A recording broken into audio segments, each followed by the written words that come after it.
North Korea is one of the hottest security issues in the Asian region.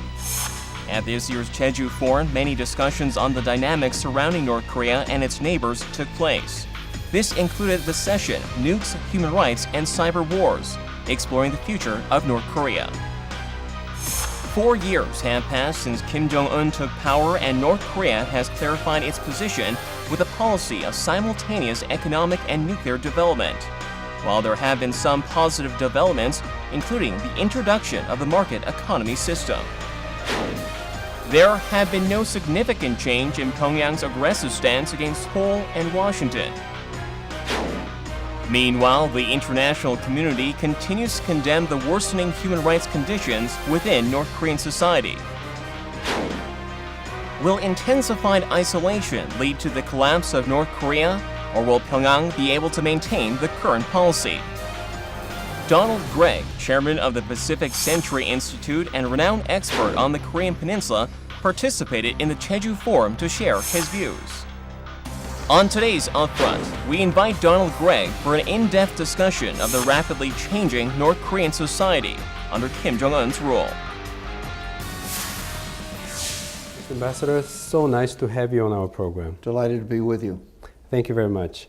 As you know, you're a famous name here in Korea, in this country, and there are a lot of Koreans, especially among the viewers here, who are watching this program, especially Koreans would be very much interested in what you're up to these days. So I want to start with the question about the organization that you're leading in California, Pacific Century Institute. Tell us about the institute and then what you're doing there, sir. Well, it was founded largely by Spencer Kim, who was a Korean American, who I got to know starting about 17 years ago when he invited me to a conference that PCI was sponsoring here. And PCI is interested in building bridges between the United States and countries where we have had problems in the past. And so we have been involved in Vietnam, in Mongolia, in Burma, and North Korea. And educational exchanges, training people. After a trip to North Korea, we subsidized a 2-week meeting of young North Korean scientists with faculty member from Syracuse University in China, trying to bring the North Koreans up to professional level in English. And so it's a bridge building organization, and I am very much interested in that and enjoy very much being chairman. I've been chairman since 2012. 2012, so it's been about 3 years yes. so far. So annually speaking, exchange programs with North Koreans take place, several times a year, I suppose? No, it isn't that much. Okay. I went to North Korea the last time in February last year, and we had a small exchange in Hong Kong for a couple of North Korean lawyers rather, and then the Dalian program that I mentioned but that was about it for North Korea. But we're very interested in the problems in North Korea and its isolation, and I've been saying a lot about that in the interviews that I've given so far, and I hope we can get into it here. Right. So your desire or your hope is that you would like to see more of the exchange between North Korea and the United States while you're in charge of this organization, I suppose, right? Well, I think the sooner it happens, the better. Right. I think we're going to be dealing with Kim Jong-un for a long time. I think he's intelligent. I think he wants to take North Korea in new directions. I think he inherited a very difficult leadership role. The Koreans are hierarchical. They respect age very much. Youth is suspect. Right. And so here is this big challenge. A big challenge. And so these various things we hear happening in North Korea of possible executions or sidelining, I think I would take that as a natural effort on Kim Jong-un's part to sort of get rid of people who are stuck in the past and who object to his taking North Korea in new directions. I'd like to start with the recent case of rather abrupt cancellation of a plan by the UN Secretary General Ban Ki-moon to visit the Kaesong Industrial Complex that took place in May 20th, and a lot of different speculations out there, a lot of different interpretations, and all that. But as one of the the longest time observer of North Korea in this part of the world, what is your own personal take on this? What does it mean? The Secretary General and I were on the same plane coming into Korea, and I've known him for about 30 years. Sure. And so we had a good talk on the plane, and he told me of his plan to go to Kaesong. He told me of his interest, if he can, in playing some kind of a role in facilitating better communications with North Korea. And I was very disappointed to hear that his trip had been canceled. So at that time, when you were talking to him, he had a plan almost largely confirmed by North Korea, right? And they just changed their mind at the very last minute on the same day when he was going to visit Kaesong, right? Yes. Okay. So what's happening? I don't know. I mean, I speak of North Korea as the longest running failure in the history of American intelligence. And I use that frame of reference, speaking of CIA as an organization. And when I say intelligence, I mean our collective lack of intelligence as we think about North Korea, our tendency to demonize them. We don't like them, we don't understand them, and we fill our gaps of ignorance with prejudice. And so we don't know what they think. And so what you're saying is when you call it failure, it means mistakes that have been made. Rather than just a lack of information that we see in reality, you're saying, you have mentioned that there are things that this organization that you're talking about, CIA, has not done good enough. That's Is right. that what you're saying? Absolutely. Okay. And I've said that to the North Koreans. I wrote a letter to Kim Jong-il in 2002 saying I'd like to come talk to you about things. This was after George W. Bush called North Korea part of the axis of evil. Everything had stopped. And Kim Dae-jung, whom I helped keep alive on a couple of occasions, had asked me to plant the Korea Society flag in North Korea. And so I sort of felt compelled to do something to establish some sort of dialogue. So I wrote a letter to Kim Jong-il. I didn't tell anybody that I'd done it. And I took it to the North Koreans, and he knew his name is Ri-gun. And we know of the name. Oh yes, and he said, "How dare you write a letter like this to my leader? Who do you think you are?" And I said, "Well, you know who I am. You dropped leaflets when I was ambassador denouncing me. Right. You know that I chased you unsuccessfully for 20 years as a CIA officer. So there's no doubt in your mind who I am. But I understand you pretty well. I understand our failures, and I don't want to fight you. I think it's very important that we talk about issues." And so they sent the letter, and I was very quickly invited.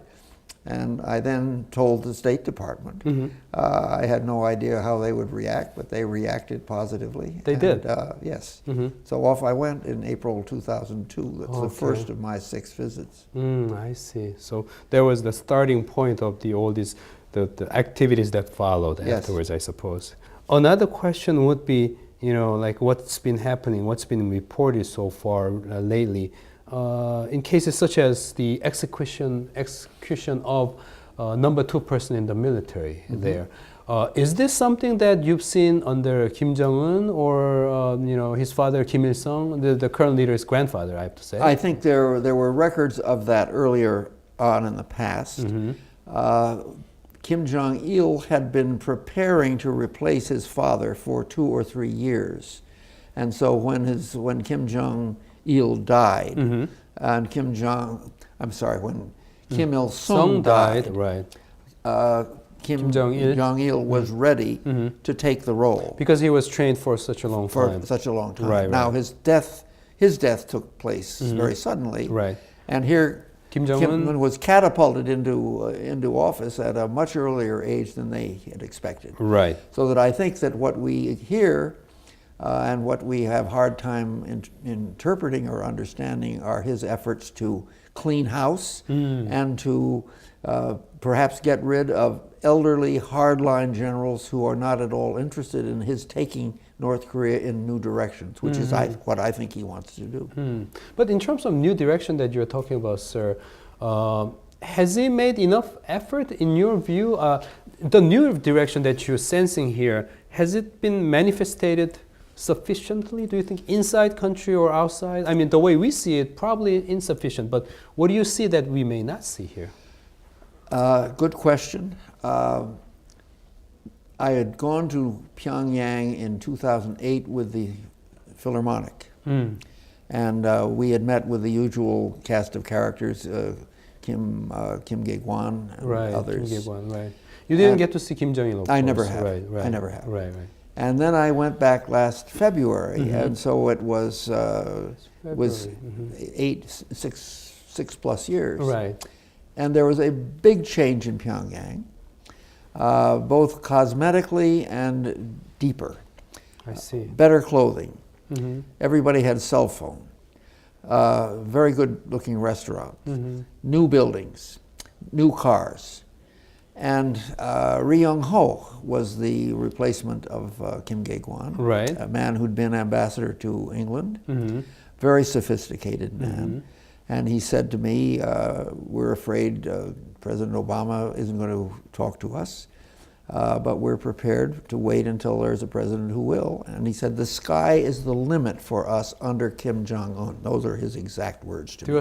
This was last February. A year ago in February. A year ago, last year, okay. That's right. And nobody had ever said anything like that to me.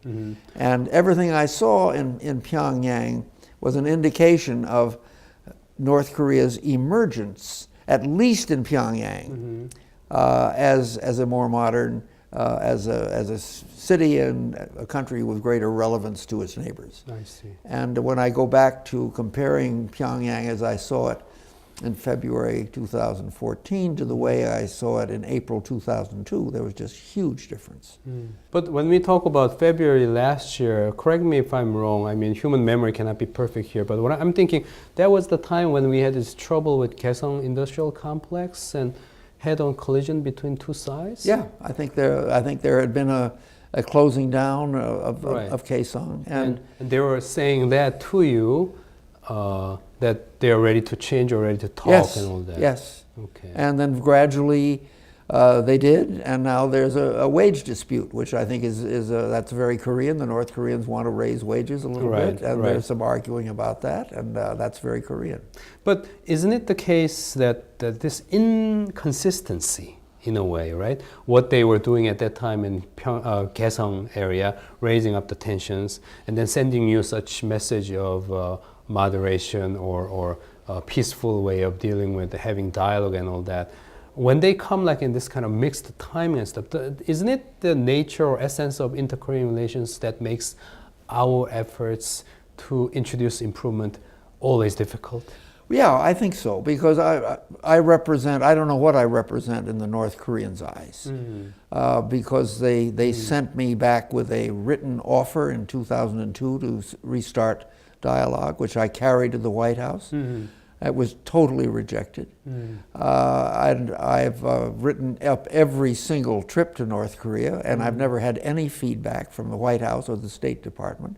So I really don't know what the Koreans think about me.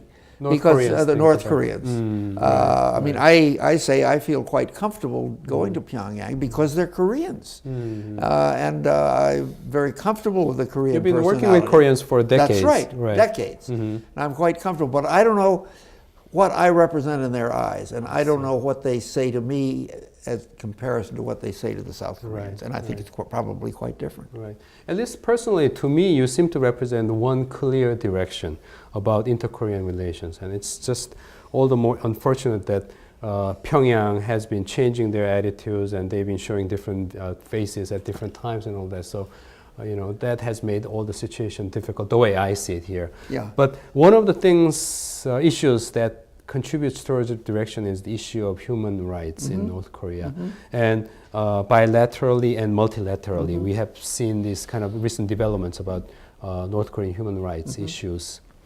Your personal observation, is this helpful in the long term and then big picture in terms of our efforts, United States efforts and the South Korean efforts to bring about change in North Korea? Or is this something that may actually have a risk of running counterproductive? I think it does. I mean, The latter? that was the latter. I mean, I used to talk to Kim Dae-jung about this, and I used to hear him being asked about human rights in North Korea. Right. And his answer was the greatest human rights violation is the division of families by the war and the hundreds of thousands of people who are still alive but have not seen each other. I remember those lines. That's right. Right. And in my experience, totalitarian countries begin to take their human rights violations seriously when they realize it's in their interest to do so. That started in China after Nixon and Kissinger reached out to them in '72. I see. It started in the Soviet Union after the collapse of the wall and when Gorbachev came into power. Mm-hmm. And our efforts to provoke change from the outside in any number of other countries hasn't worked. And so when people say, why do you keep talking to the North Koreans? I say, we need to draw them out of their isolation. They need to have a broader view of the world than they do now. And when they have that, they will realize that it's in their interest to treat their people better.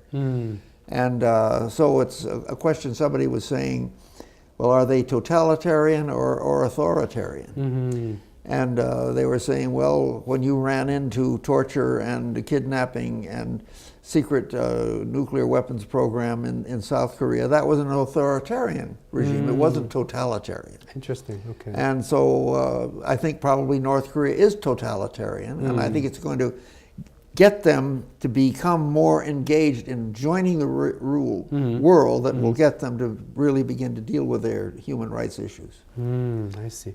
Then would the similar principle, would the same principle apply to the question about sanctions, like nuclear-related sanctions? When I went to Pyongyang last February, the Swedish ambassador, Ambassador Anderson, was very helpful. He'd been there for 2 years, and Sweden handles U.S. interests in Pyongyang. Right. And he was very, very helpful to us. And so the Pacific Century Institute invited him to our annual dinner in Los Angeles, he and his wife. And he described his 2 years in Pyongyang in a very interesting way. He said North Korea is a chameleon, and it is able to change its stance in order to deal with different countries. But regime survival is their number one aim. Right. And sanctions, and both he and his wife said the same thing, your sanctions hurt the small people, not the big people. Those people who are living far away from Pyongyang? That's right. They're the ones who are hurt, not the people in Pyongyang. Okay. Did they have any explanation about how Pyongyang may have changed its face, the different face that you saw, how that came about despite these sanctions then? I think the general feeling is that they are Koreans, they are ingenious, they are tough-minded. Their government failed totally in the years of famine to deliver what resources they had. And so black markets sprung up all over the country. Okay. And they still exist. And they are far better providers of goods and services than the government still is. So what you're saying here is even the so-called improving face of Pyongyang may be a result of market mechanism that's rising up? Yes.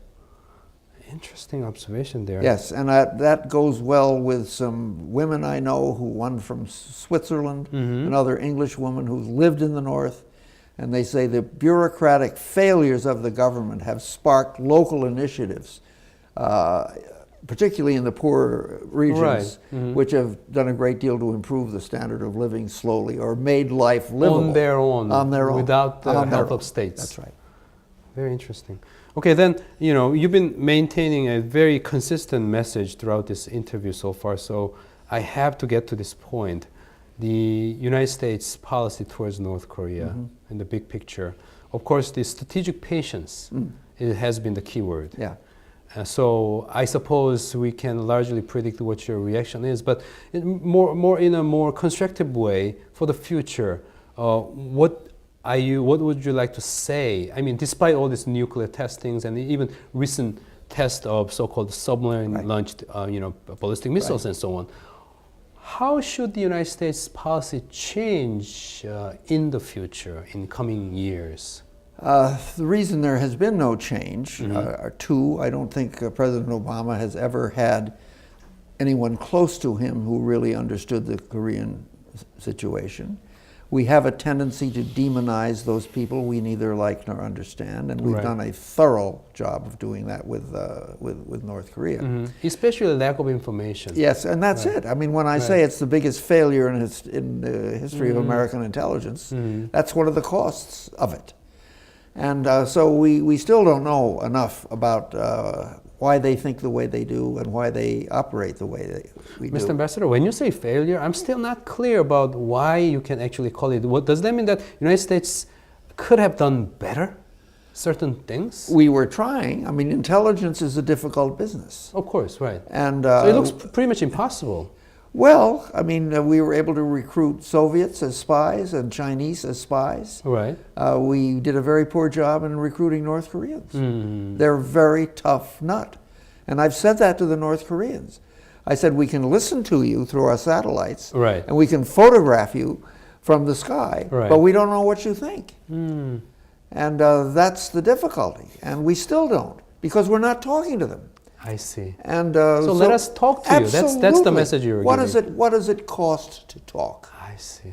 And somehow or other, this demonization. I mean, when I carried the note to the White House, I had from Kang Suk-ju and from Kim Jong-il said, yes, I'd like to talk. Right. And the answer from Steve Hadley was, no, we won't talk. That would be rewarding bad behavior. So demonization coming out of ignorance or lack of information, lack of understanding. Yes. That has been just continuing. Absolutely. That has been the vicious circle. Somehow cycle. The idea that talking to somebody means that you approve of what they're doing. Right. That's not true. So how do you talk to someone without really necessarily approving them? With North Korea's case? You have to sit down and say, okay, this is how we think about you. Can you explain to us why you do these various things? And they can say to us, why do you do the various things you do? And I think being vicarious, being able to put yourself in somebody else's shoes is the key to understanding. And that usually comes when you sit down and talk to somebody and suddenly things emerge that you hadn't realized, but we just don't do that. So engagement is the way to go rather than the containment. Yes, absolutely. A lot of South Koreans seem to be quite confused or unclear about what United States sees in terms of the relationship between Beijing and Pyongyang should be and what it is right at this point. What is your view on that one? The Chinese and the North Koreans do not like each other. You're saying that with confidence? Absolutely. And on the other hand, the North Koreans are selling a great deal of anthracite coal to China, and China is paying them a large amount of hard currency. Under the current sanction system? Yes. And I just read a report, it's by two China-speaking scholars at Harvard, and I said this is the best intelligence report I've ever read on North Korea, and the intelligence community is going to be red-faced that they didn't do the kind of research you did in the Chinese payment system to see how they pay millions and millions of dollars to North Korea without registering on the sanctions scale. Interesting. And this practice has been going on for the past few years. Yes. Interesting. And that's the largest single source of hard currency for North Korea from China. So from your perspective, you don't see any necessary change that should be coming from Beijing. They're just doing what serves their interest. That's right. So we can't expect them to do anything different. We farmed it out to them for too long. And it was very interesting to hear one of the senior Germans at this conference Jeju saying, Forum, I think China is not interested in seeing reunification of the Korean Peninsula. So you're saying it's United States and South Korea that should take the actions? Well, I'm saying it's time for the Koreans. I go back to the Korean statement about themselves. They're shrimp among whales. I go back to the fact that the war between Japan and China started in Chemulpo. The Russo-Japanese War started in Chemulpo. And so here, Korea is being whipsawed again. What is Abe going to do? Korea is worried about that. Is America coming closer to Abe than he is to them? Right. They're interested or worried about THAAD. They're worried about a lot of things because on top of the isolation, they have the problem of North Korea. Right. The way to get out of that is to reach out to North Korea, and once your neighbors saw you were serious about reconciliation, the entire attitude toward Korea would change. Because it would enable all kinds of different things to be done on the peninsula, and Korea would emerge as a truly significant political, economic entity, which it deserves to be. So your message today is it's South Korea that should initiate Absolutely. the action. Take it into your hands. It's your job. We can't do it for you. Mr. Ambassador, it was a great pleasure to have you on this program. Thank you so much. My pleasure. I really enjoyed it. Really appreciate it. Good. Thank you. Thank you. Another influential session at the Jeju Forum was Peace of Asia, Voices for Women's Rights. According to a 2013 WHO report, over 35% of women from around the world had experienced physical or sexual violence. The highest rate of domestic violence was found in Asian countries, such as Bangladesh, East Timor, India, Myanmar, Sri Lanka, and Thailand, where 37.7% of women had experienced domestic violence. Women's rights and social standing within the Asia-Pacific region have been lagging behind compared to the region's rapid economic growth and modernization.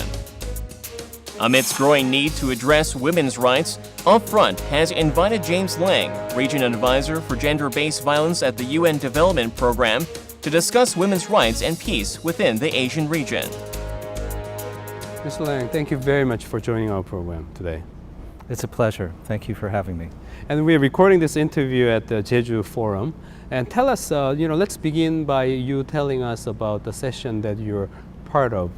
The session's main theme was peace in Asia and women's rights. And just tell us briefly about the session that you attended, what was discussed there, as a starter of our conversation. Right. Well, underneath this theme of peace and rights, I think one of the most fundamental human rights that is still an issue that we have to address, not only in Asia, but globally, is violence against women.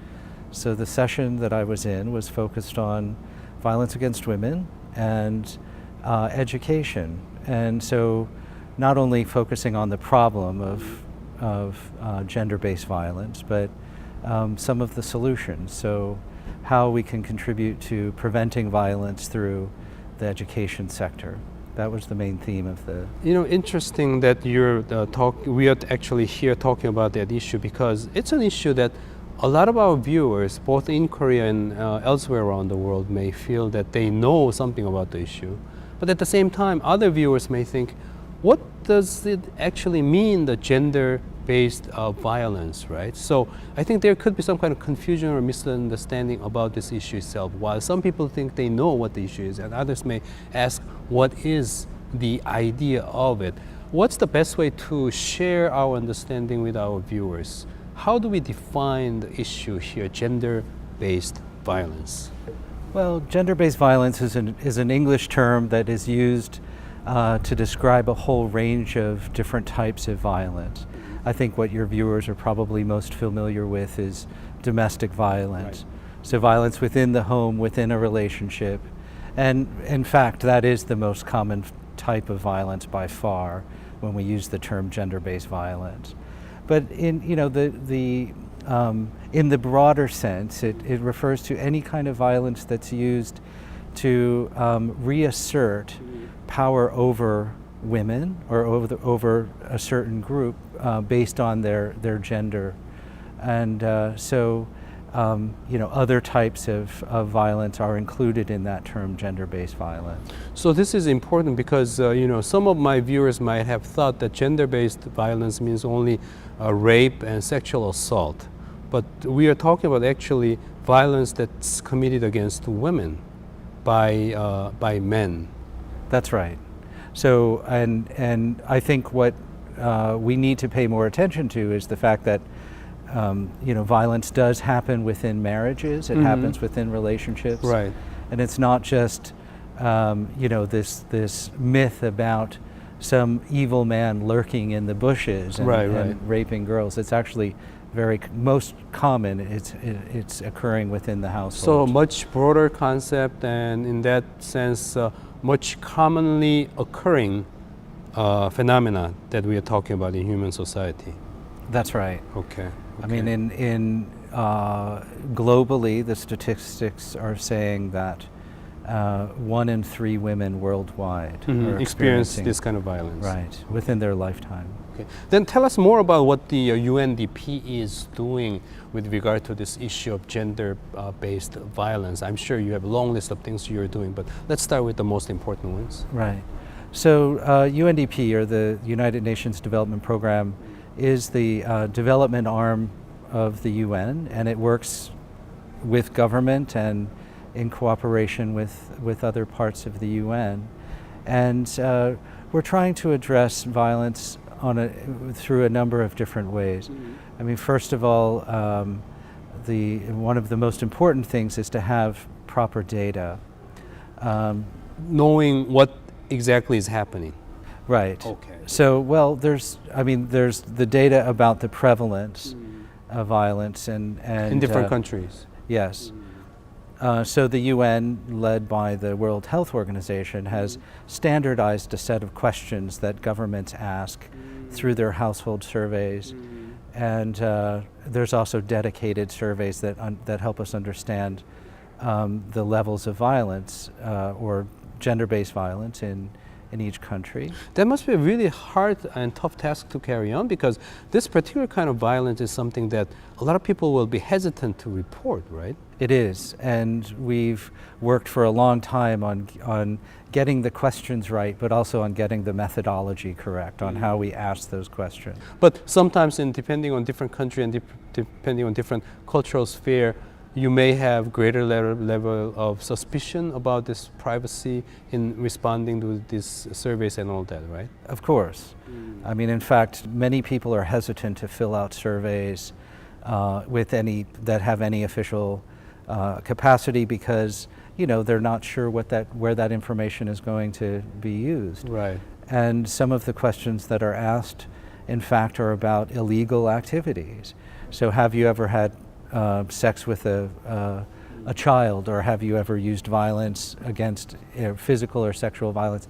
Those things are illegal in most countries, and therefore we ethically we can't be traced back the answers to any one individual. Then share with us some ideas regarding how the UNDP actually has been making progress in uncovering this kind of data. Any evidence, any case you can share with us to tell us that? Well, I mean, so in addition to understanding the problem, so these surveys that I'm talking about are helping us understand the extent of the problem in different countries or different societies, and also the nature of it, like how frequently it happens and what kinds of violence women and children are experiencing. But the other important thing about data is actually evidence or evaluations of programs and policies that are being put in place to prevent violence. So it's the evidence base on what is working to prevent violence is actually growing quite a bit worldwide. And so I think it's now we do know a lot more about not only the problem but what to do to prevent it. And the good news is that there are strategies that seem to work, that violence can be prevented. So UNDP is focusing on sharing the information about the facts about what is actually occurring, and also information about what are the effective ways to deal with this issue, basically. And UNDP's focus is sharing the knowledge, sharing the wisdom, and understanding about how this issue needs to be dealt with around the world. Well, violence against women or gender-based violence, it's such a complex issue, and there's so many things that need to be done. And I don't want to take, UNDP is just one actor in a whole spectrum of civil society, government, and non-governmental actors. And one of the main things that UNDP does focus on is on the legal system, ensuring that there are the right laws in place, and also that the actors within the justice systems have the skills to be able to respond to cases of violence to work with survivors of violence in a respectful way, to work with police, to understand the issue, to be sensitive to the particular nature of this problem. So the justice system is one area that UNDP in particular works on with our partners across the UN and government. Having discussed this challenge in talking about this issue by national level and even regional level, having covered that still, can we still talk about some of the key national or sub-regional issues that you face in Asia Pacific regarding the gender-based violence, some of the issues that we may not know as much? I mean, for example, the cases in India, we've got to know them a lot because of the media coverage. But what are some of the noticeable issues that you face in Asia Pacific region regarding the gender-based violence? Well, I think one of the trends that is regional and I would say is kind of a sign of the times of what we're dealing with is, if you think about it, Asia is such a quickly changing region. It's you know, its economies are growing more quickly than other parts of the world. And societies and cultures are grappling with very rapid modernization and change. But the things that are driving violence, they're more deeply rooted. And so, you know, we might have, you know, advanced economies, but we still have, you know, traditions that are valuing men over women, or that allow for violence against women to exist. And so it's this kind of, this contradiction of, you know, rapid modernization and you know, economic growth, and with, you know, struggling with, well, how does the fact that, you know, women are now in leadership positions within the economy or within the private sector. Even a country like South Korea, where president is women. That's correct. Right. You know, so I think Korea is a very good example. I mean, this is one of the most modern countries in the world and economically advanced, and of course you're still struggling with issues like gender-based violence, you know, as is the rest of the region. So I mean, that's something that I would say is typical for Asia right now, is trying to grapple with all of these changes that come with economic development. Since you're mentioning economic development here, I'd like to ask you this question. Recently at one of the international conferences, I was listening to a speaker who was saying, actually, in order to boost development in certain you know, developing countries, we have to first address this issue of violence. We got to free people from the fear of violence. That way we can improve the quality of life of these people who are living in less developed countries more dramatically. So that speaker that I was listening to was saying addressing the issues of violence should be the first steps to deal with the development issues. Would you agree with that point? Because you just mentioned that economic development itself may not actually alleviate the issues of violence or gender-based violence themselves. Right. I mean, I think this is a very key point, and of course I agree with that statement. You know, the implications and the costs and the consequences of violence are really profound. I mean, first of all, I mean, fundamentally, the way we see it within the UN is as a human rights issue. So first and foremost, that's how it should be thought of and responded to, as a fundamental human right. And so, in addition to that, I think the point is that violence disrupts. It's not only a women's issue; it's a societal issue, and its costs are not only within the lives of women, but their children, they affect the family children, members, and they affect. Even there's economic costs. So violence against women affects productivity. It has profound health costs, not only for government, but for the men and women that experience and use it. So it's in fact like other kinds of trauma. It has long-term consequences, and that's why it's essential for addressing violence is essential for development overall. Then how do we address the issue of violence more effectively? Now we are saying maybe rather than focusing on development, we should address the issues of violence first, relieving these people of the fear of violence first. How do we do that? I mean, here we may run into a question of culture, civilization, traditional values, and all those, right? So how do we do that? One thing that you have already mentioned is sharing the facts, sharing the information, sharing the knowledge, right? But when we face the more fundamental question of culture and civilization and traditional values, are there some certain strategies on the side of UNDP that's being pondered upon? Well, I mean, when we're talking about this issue as having lots of consequences and cutting across different sectors, this is the challenge that we're facing today: is to move this issue from being considered as simply a women's issue or being dealt with only by the ministries that typically are dealing with women's issues, so the Ministry of Gender Equality or Family or Women and Children, and seeing it as cross-sectoral or an issue that the whole of government should be addressing. So how do we deal with it?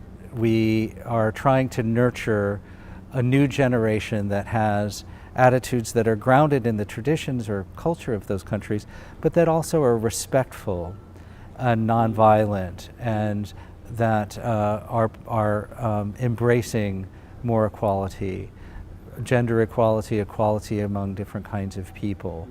So, education sector is very important. The labor sector, for valuing women and men in different roles in society. As I had mentioned before, the justice sector, all of these parts of the government have a role. Civil society has a strong role to keep their government to be accountable for delivering on this. So I think the way forward is to move it from being just a women's issue to being a societal, or for everybody to see it as something that needs to be addressed for progress. So basically broadening the boundary of the issue, basically. Making the issue of something that goes beyond the concerns of women, but entire family, entire society, and the nation. That's what you're saying. That's right. Expanding the field, expanding the partnership, expanding those that are getting behind the issue and helping to solve it. Right. Then let's talk about one of the related points that may go beyond the boundary of this region of Pacific, Asia and Pacific. That is, we are hearing all these things that's happening in Africa or Middle East, like Boko Haram recently, right? Their involvement of committing massive rape cases of the abducted young girl. The use of gender-based violence as a means of terror or means of struggle on a global scale, going beyond the Asia-Pacific, the scope. How is that issue being dealt with by the UNDP, for instance, or how should it be dealt with organizations like the UNDP? Well, I mean, the United Nations, they are working on that issue of sexual violence during conflict and war, predominantly under a UN resolution which is called 1325, and which helps us or gives us the moral, the legal foundation to stand on to address this very complicated and very disturbing issue of sexual violence during wartime. Is that UN resolution different from the UN Declaration of the Elimination of Violence Against Women? Yeah. So there's the... Tell us the differences. Well, the UN The Declaration on the Ending All Forms of Violence Against Women is more general, and it sets the tone for legal frameworks across countries, and it's for more general or stable conditions. But when we look at crisis and conflict, we know that violence can spike, and we know that violence has been used. Violence against women or gender-based violence has been used as a weapon or as a tool during conflict. And so the resolution 1325 came after to specifically address the consequences to this, to provide recommendations for how to address it, as I said, legally and programmatically. So one is specific, 1325 is specifically for gender-based violence during times of conflict. That's very helpful information. Well, we have been already, using the time, and then we are in fact running out of time already. As the last point of our discussion, your final words in terms of your message to Korea, how South Korea should contribute to this global cause of addressing the issue of gender-based violence. What would you like to say, and what would you like to share with the audience here in Korea? Of course, we have viewers who are watching us from all around the world, but your message to the Korean people, perhaps? Well, in fact, the Korean government is contributing to the cause globally, and specifically with UNDP in partnership, to look at these challenges, these very complex challenges, as I was saying. I think Korea can be a role model and a leader by showing how the government, in partnership with civil society, can address this issue more comprehensively, to move it out of just this silo of being a women's issue to being a full societal issue. So I think this talk show is an example of how more discussion about this issue, more public debate, more understanding is the way forward. And we're quite appreciative. We appreciate very much the contributions that the Korean government has made, and we look forward to continue to work together to address this issue regionally and worldwide. Mr. James Lang, this has been an extremely educational session here, and I'm sure not only me but our viewers who are watching in Korea and from all around the world have learned tremendously about this very, very important issue. Thank you very much for joining us. Thank you for having me, and thank you for raising this topic on your show. Thank you.